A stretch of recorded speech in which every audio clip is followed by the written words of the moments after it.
Magandang araw, Malacanang Press Corps. Pangakong salary increase sa mga kawani ng gobyerno, tinupad ni Pangulong Ferdinand R. Marcos Jr. Sisimula na ngayong buwan ang ikatlong tranche ng updated salary schedule para sa mga civilian government personnel. Ito ay alinsunod sa National Budget Circular o NBC number 601 na nilabas ng Department of Budget and Management sa pangunguna ni Acting Secretary Rolando Toledo. Ayon kay Secretary Toledo, ito ang naging tugon ng DBM sa pangako ni Pangulong Marcos Jr. sa ilalim ng Executive Order No. 64 Series of 2024 hanggang 2027 na naglalayong pagandahin ang kalagayan ng mga kawani ng gobyerno at palakasin ang civil service.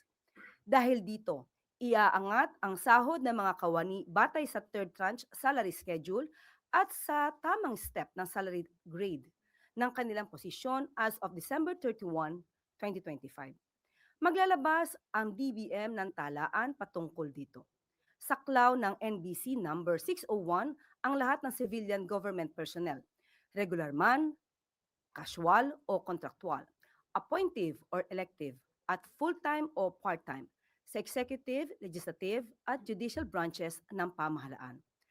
Kasama rin dito ang constitutional commissions at constitutional offices, state universities and colleges, at government-owned or controlled corporations o mga GOCC na hindi saklaw ng Republic Act No. 10149 at EO No. 95 Series of 2025. Naniniwala si Pangulong Marcos Jr.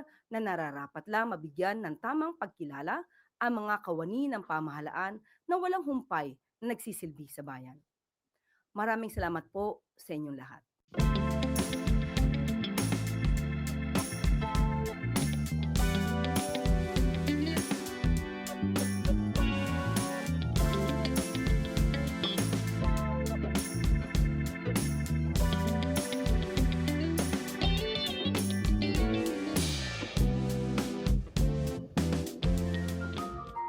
Hunger incidents sa bansa bumaba sa tulong ng walang gutom program ng Pangulo at DSWD.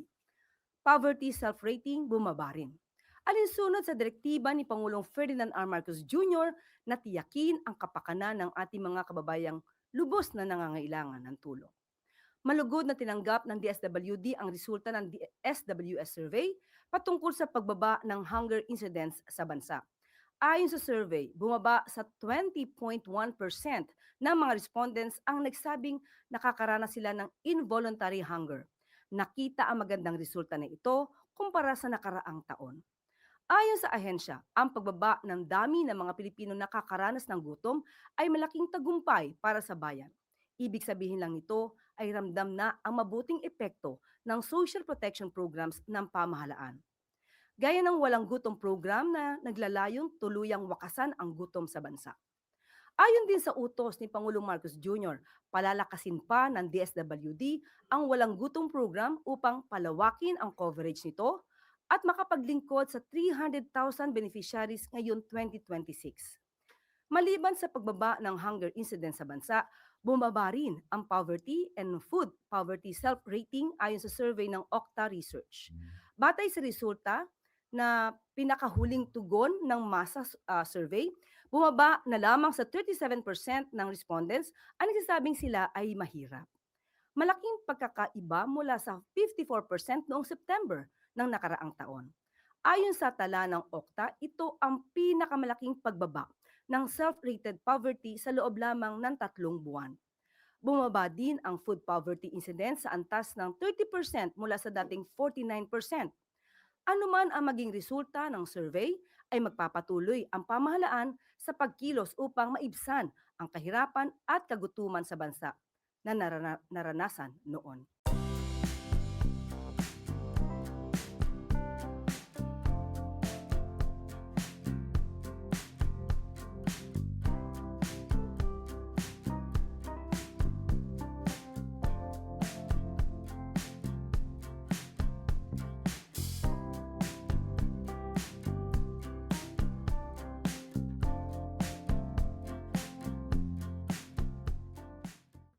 At maaari na po akong tumanggap ng inyong mga katanungan. Unang tanong po mula kay Christian Yusores, DZMM. Magandang umaga po, Yusek. Manghingi lang po ng update sa lagay po ng kalusugan ng Pangulo. Tuloy-tuloy po bang bumubuti yung kanyang kondisyon or kalusugan at may mga dagdag po bang payo yung kanyang mga doktor? Sa ngayon po ay masasabi natin maganda po ang kalagayan ng ating Pangulo dahil siya po ay kasalukuyang nasa meeting at yun po at marami po silang pinag-uusapan patungkol po doon at kung ano man mapag-uusapan maaari ko maibigay bukas dahil hindi pa po tapos ang meeting. Isang follow-up lang, ma'am. May mga lumabas din po kasing post online at sa social media over the weekend na nagsasabing ooperahan daw po ang Pangulo related doon sa diverticulitis. So, just to set the record straight, ma'am, and to clarify, ooperahan nga po ba or inoperahan ang Pangulo? Wala pong ganung balita na mabibigay po tayo dahil ngayon po ang Pangulo ay nasa meeting. So yan po ay fake news. Susunod na tanong po mula kay Maricel Halili, TV5. Good morning, ma'am. Ma'am, just to follow up, do we expect the president to show himself in public now that he's okay? Kasi may mga na-cancel siya na event last week. So do we expect na meron uli siyang public event at least this week? Yung pagmi-meeting po ngayon, pagpupulong, malamang po ay mai-post ito para po mapakita natin na ang Pangulo po ay nasa maayos na kondisyon. Okay. Ma'am, on other issues, yung si Vitali, the Russian vlogger, mentioned na he had his cell phone all throughout his stay at the detention cell, and he also mentioned na money talks in the Philippines. How concerning is this issue on alleged corruption? Nakausap po mismo natin ang pamunuan po ng Bureau of Immigration at sinabi po nila na ang pagbibigay po at pag-aalaw ng paggamit ng cellphone ay para makausap lamang ang kanilang pamilya at hindi po allowed na sila ay gumawa ng anumang video. At ang paggawa po ng video ng nasabing Russian vlogger ay hindi po naaayon sa rules at ito po ay hindi at walang authority o hindi otorisado ng nasabing facility. But bagamat po nangyari po ito, sa ngayon po dahil inutos din po ng Pangulo na magkaroon ng malalimang pag-iimbestiga rito, 3 po ang tinanggap na po ang courtesy resignation. Isang warden at 2 deputies. At sa ngayon po ay pinag-iinting pa rin po ang pag-iimbestiga patungkol po dito ng Bureau of Immigration. Alam naman po ng bawat ahensya, ng lahat ng heads ng ahensya, alam din po ng bawat kawani ng gobyerno na nais ng Pangulo na malinis ang gobyerno ito mula sa korupsyon. So dapat lamang sila ay naaayon sa kagustuhan ng Pangulo. Dahil kung hindi po sila aayon sa kagustuhan ng Pangulo na maging malinis ang gobyerno mula sa korupsyon, maaari sila matanggal sa pwesto. Kung mahal nila ang kanilang trabaho at mahal nila ang bayan, sundin lamang po nila ang utos ng Pangulo. Pero ngayon po na nasa abroad na si Vitali, meron pa ba tayong habol sa kanya? Sa ngayon ay wala po tayong masasabi, kundi ituwid lamang ang mga nasabi po niyang aligasyon. At kung meron pa po siyang masasabi, kung ano man po ang kanyang mga revelasyon, magsisilbi din po itong guide para mas maging maganda ang pag-iimbestiga dahil kung may malawakang pangkorupsyon sa nasabing ahensya, dapat lamang pong tanggalin kung sino man ang lumalabag sa batas. Salamat, Yusek. Next question po mula kay Tina Maralit, Manila Times. Hi, ma'am. Good morning po. The nonprofit organization Sealight over the weekend claimed that the Chinese embassy is allegedly controlling Chinese language media or newspapers in the country to push China's propaganda. What is the government, particularly the PCO, doing or planning to do to counter this as the main communications arm of the administration?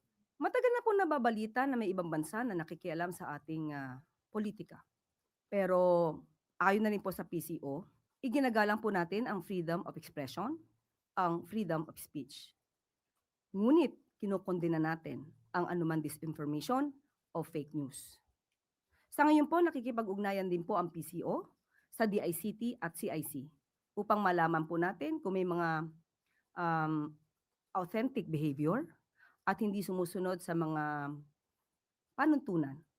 Muli, ang nais po natin ay transparency, masabi ang katotohanan, at ito din po ang ating magiging bilin sa ating mga kababayan, maging mapanuri magkaisa po tayo. Ang dapat po nating ipaglaban at ingatan at proteksyonan ay ang interes ng ating bansa at hindi interes ng ibang bansa.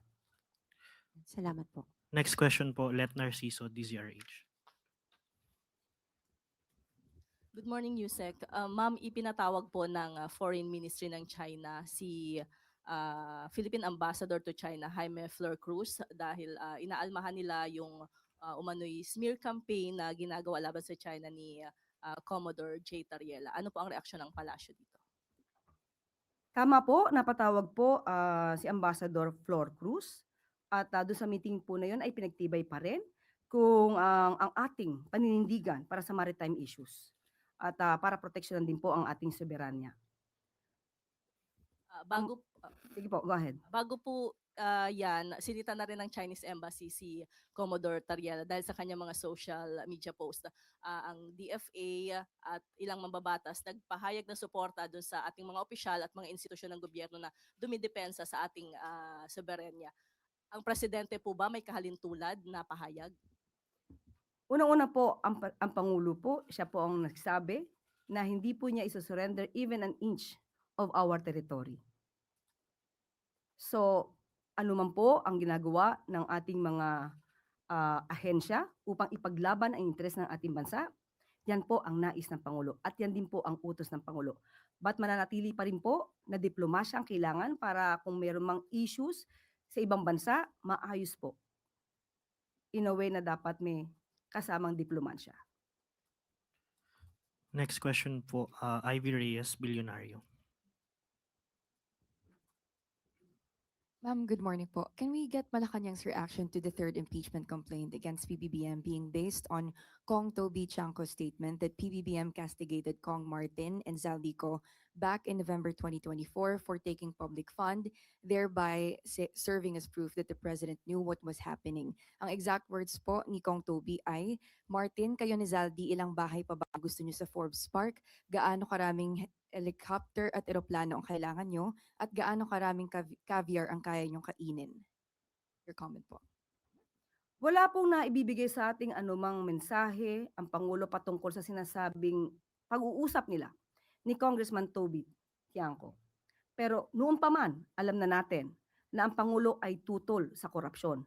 Kaya nga po nagsimula ang pag-iimbestiga dahil naramdaman niya at nakikita niya kung paano ba inabuso ang pondo ng bayan. Ma'am, you're categorically denying that this conversation ever happened po. Wala po kasi binabanggit sa atin ng Pangulo patungkol po dyan. Thank you.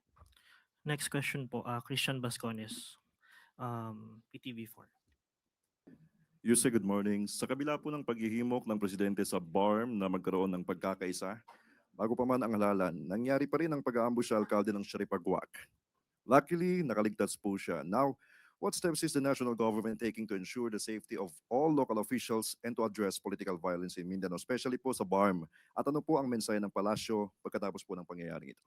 Una-una po, kinukundena po ng Pangulo ang nangyaring yan. At dahil sa kanya pong pag-uutos at direktiba, agad-agad din pong kumilos ang DILG, pati po ang PNP. At pinupuri nga po ng DILG Secretary, John Vic Remulla, ang mabilisang pagresponde ng Police Regional Office, Bangsamoro Autonomous Region sa nasabing insidente. Mananatili po na palaluwigin ng DILG at ng pamahalang ito ang peace and order. So doon sa mga ating mga kababayan dyan, kung meron po kayong nakikitang kakaibang aksyon, kahina-hinala, ipagbigay alam lamang po kaagad sa mga otoridad para po mas mabigyan pa po kayo ng karampatang proteksyon. Next question po. With the reports of spread of Nipah virus in Thailand, is this a concern for the Philippines considering na nagkaroon po na nito noong 2014 sa Mindanao? What measures is the government taking to prevent the entry or spread of such virus po? Ibibigay ko muna po ang tanong na yan para mas detalye sa DOH po. Lastly po, following the ferry sinking in Basilan na may mga naitalang casualties, what assurances can the government provide regarding the safety of all RoRo vessels nationwide and what measures are being implemented to prevent yung mga kaparehong insidente po? Opo, nakausap po natin mismo ang Philippine Coast Guard at sila po ay nananatili po na malaman kung ang mga sasakyan, yung vessel ay may mas maraming pasahero na sinasakay at kung sila ba ay lumalabag sa alintuntunin ng batas para sa proteksyon ng ating mga mananakay at mga pasahero. At sa ngayon po ay kung ano man po ang nangyari dito sa ferry accident, ang DSWD po ay inutusan na po ng Pangulo para po mabigyan ng karampatang tulong ang ating mga kababayan na naapektuhan po nito at nabiktima po sa nasabing incident. Thank you, Yusek. Question po from Ivan Marina, GMA7. Ma'am, balikan ko lang yung kalusugan ng Pangulo. Masasabi ho ba natin na back to normal na ang kanyang schedule? He's back in form. Sa ngayon po, yan po ang schedule niya at siya naman po ay naka-attend. So masasabi po natin na back to normal po. So wala na po siyang iniinda. Hindi ko po masasabi, personal niya po nararamdaman kung sumasakit ang kanyang tiyan. Hmm. But sa ngayon po ay wala po siya iniinda. Okay. Doon naman po sa ang posisyon ng pamahalaan tungkol po sa messaging ng bagong Chinese spokesperson, napapansin po natin medyo mas antagonistic. Pwede po ba nating sabihin that the President supports our officials all the way sa gitna po ng mga ataking ito sa ating mga opisyal? Kapag po ang mga ahensya ng gobyerno, ang mga heads po ng ahensya ay tama at naaayon sa batas ng ginagawa at naaayon sa ating advokasya na ipaglaban ang karapatan at interes ng bansa, yan po ay sinusuportahan ng Pangulo. So in this particular case, the President stands by the statements of our officials. Yes. Thank you. Okay po, last question from Kat Domingo, ABS-CBN. Ma'am, balikan ko lang po yung issue ng Russian vlogger. It puts the Philippines in a bad light na isang foreigner allegedly yung mag-expose ng corruption allegations within our own premises. Is the government conducting parallel investigations with regard dun sa airing officials and yung alleged corruption schemes inside the Bureau of Immigration detention areas? Even before naman po, yung Russian vlogger na yan, wala naman pong ginawa yan kundi manira dito sa ating bansa. Kaya nga po siya napakulong. So ano pa po bang aasahan natin sa katulad niya na ang gusto lamang po ay gumawa ng kwento at for the views. But still, kung ano man po ang nasabi dyan at maibubunyag po niya, dapat lamang po din nating malaman para magkaroon ng tamang pag-iimbestiga. Katulad ng ating sinabi, patuloy yung pag-iimbestiga ng Bureau of Immigration at tatlo nga po muli. Kung nauna po nagtanggal na sila ng tatlo, ngayon po tatlo pa rin po ang nawala, natanggal at tinanggap po ang courtesy resignation nila. So makakaasa po tayo, yes, Ma'am, bali so 6 na 6. po, Okay. Ma'am, sorry, just to enumerate, warden, tapos 2 deputies. tapos yung tatlo po. Mga employees din po. Nauna po yun, yung binanggit ko po sa inyo dati. Apo. Ma'am, is the palace satisfied with their resignation or them stepping down from their posts, or do you see a need to file actual cases against them should there be sufficient evidence after investigations? Yes, kung nakikita po sa ebidensya ang mga pang-aabuso at kung may issue ng korupsyon, dapat lamang pong imbestigahan. Katulad ng aking sinabi kanina, kung gusto nila na manatili sa kanilang posisyon at pwesto at manatiling miyembro ng gobyerno at empleyado ng gobyerno, dapat sumunod sila sa kautusan ng Pangulo. Huwag sumangkot sa issue ng korupsyon. Last from me, ma'am, does the palace see a need to reshuffle key officials within the Bureau of Immigration? Again. Does the palace see a need for a reshuffle inside the Bureau of Immigration following this controversy? Depende po. Kailangan po maimbestigahan kung sino ba at kanino ba nagmula ang mga ganitong klaseng pang-aabuso. Pinakahuling tanong po mula kay Sam Medinilla. And good morning, ma'am. Itanong lang rin po namin kung ano po yung position ni President Marcos regarding dun sa pending bill sa Congress to postpone again yung BARM elections to September 20. Sa ngayon, Sam, hindi ko pa po na itanong yan. Opo, hindi pa po namin napag-usapan. So most probably, mamaya maaari ko itanong at mabigyan kita ng karampatang kasagutan. Thank you po. Yun na po ang huling tanong. Yusek. Liliwanagin lang po natin. Ang warden po ay nagkaroon ng courtesy resignation at tinanggap. Yung 2 deputy, tinanggal po sa pwesto. Balik po sa Yusek. Salamat. At bago tayo magtapos, benting bigas ng pamahalaan, mabibili na sa Aklan. Aklan Agricultural Interventions inilunsad din sa probinsya. Alinsunod sa direktiba ni Pangulong Ferdinand R. Marcos Jr. na siguruhing mas maraming Pilipino ang makakabili ng abot-kayang bigas. Pinalawak ng Department of Agriculture sa pangunguna ni Secretary Francisco Tio Laurel Jr. ang programa para sa mga mamamayan ng Aklan. Ayon sa kalihim, ang pagpapalawak ng Benting Bigas Meron Na program ay bahagi ng pagpapatatag ng food and nutrition security sa bansa. Inaasahang nasa 85,000 individuals ang makikinabang sa bagong rice rollout sa probinsya.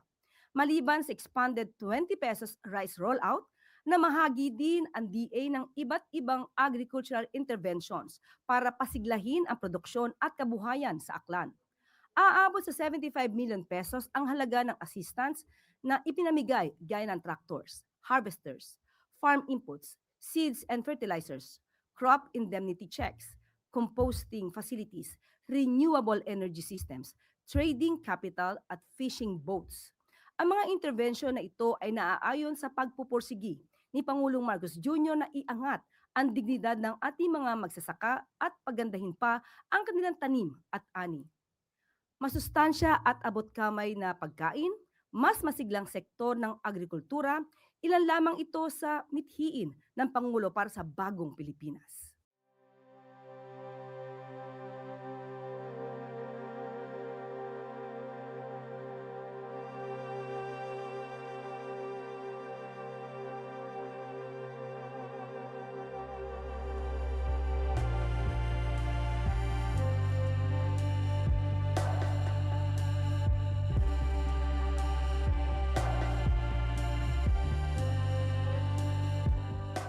At dito na po nagtatapos ang ating press briefing. Magandang araw para sa bagong Pilipinas.